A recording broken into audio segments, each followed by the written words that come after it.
کیا آپ کو کبھی ایسا محسوس ہوا ہے کہ آپ نے اگر چند ایک سیاستی مقامات دیکھ لیے ہیں تو اس کا مطلب ہے آپ نے سب سیاستی مقامات دیکھ لیے ہیں؟ اگر ہاں تو آپ سراسر غلط ہیں، کیونکہ دنیا صرف زمین کے اوپر ہی نہیں بلکہ سمندر یا پانی کی تہہ میں بھی موجود ہے۔ آپ کو آج چند ایسے ہی زیر آب مقامات یا خزانوں کے بارے میں بتاتے ہیں جو کبھی زمین کے اوپر ہوا کرتے تھے۔ شی چینگ 1300 سال تک زندہ اور آباد رہنے کے باوجود چینی شہر شی چینگ اس وقت اپنے انجام کو پہنچا جب 1950 کی دہائی میں ایک ہائیڈرو الیکٹرک پاور اسٹیشن کی تعمیر کے دوران سیلاب آیا اور شہر ڈوب گیا۔ تاہم غوطہ خور اب بھی اس منصوعی جھیل کے نیچے صدیوں پرانے کھنڈرات اور فن پاروں کو دیکھنے کے لیے تیر کر جاتے ہیں جو کہ اب پانی کے اندر چھپے ہوئے ہیں۔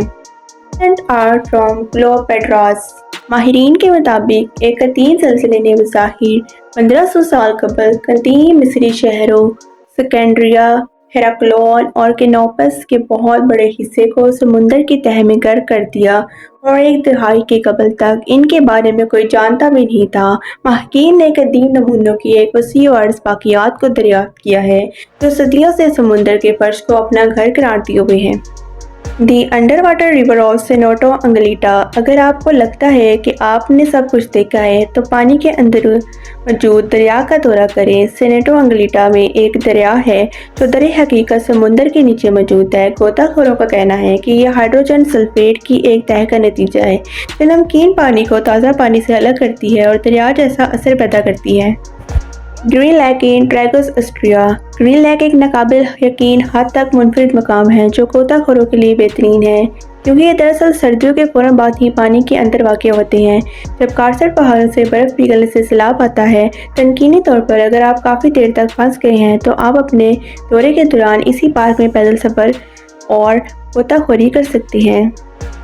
16 سینچری میکسیکن چرچ۔ 16ویں صدی میں اس وقت ڈومینیکن ہاربو کا بنایا ہوا میکسیکن چرچ مکمل طور پر ڈوب گیا جب میکسیکو کی حکومت نے 1960 کی دہائی میں دریائے کجولوا پر ڈیم بنایا، لیکن جب 215 میں آبی ذخائر میں پانی کی سطح میں ڈرامائی کمی واقع ہوئی تو صدیوں پرانے اس چرچ کے اسٹرکچر کا دوبارہ سے انکشاف ہوا۔